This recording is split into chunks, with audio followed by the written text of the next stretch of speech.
मेहनतीचा घाम गाळूनही वेळेवर पगार न मिळाल्यास एखादा कर्मचारी किती टोकाचं पाऊल उचलू शकतो याचं धक्कादायक उदाहरण चंद्रपुरात पुढे आलं आहे.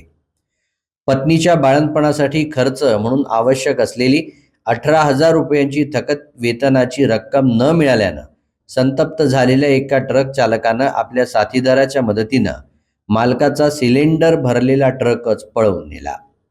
एवढंच नाही तर ट्रकमधील गॅस सिलेंडर विकून मालकाला आर्थिक फटका देण्याचाही प्रयत्न केला. मात्र पोलीस तक्रार झाल्यावर पोलिसांच्या स्थानिक गुन्हे शाखेनं सीसीटीव्ही फुटेज, तांत्रिक तपास आणि गोपनीय माहितीच्या आधारे 24 तासात या खळबळजनक गुन्ह्याचा उलगडा करत राजेंद्र काळे आणि कुणाल घुरुडे या चंद्रपुरात राहणाऱ्या 2 आरोपींना अटक केली आहे.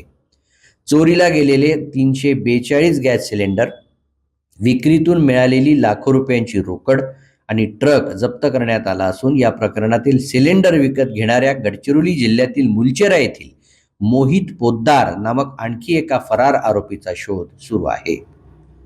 मेहनतीचा मोबदला वेळेवर न मिळाल्यानं निर्माण झालेला संताप आणि त्यातून घडलेला हा गुन्हा सध्या जिल्हाभर चर्चेचा 7 रोजी पोलीस स्टेशन पडोली हद्दीतून एक HP गॅस कंपनीचा 342 सिलेंडर असलेला ट्रक चोरीला गेलेला होता. त्यावरून पोलीस स्टेशन पडोली येथे चोरीचा गुन्हा दाखल करण्यात आला होता. त्या गुन्ह्याचा समांतर तपास करीत असताना आम्ही 2 आरोपींना अटक केलेले असून त्यांच्याकडून टोटल 82 भरलेले व 150 खाली सिलेंडर आणि चोरी गेलेला ट्रक असा एकूण मुद्देमाल जप्त करण्यात आलेला आहे. 2 आरोपींना अटक करण्यात आलेली आहे. पुढील तपास सुरू आहे.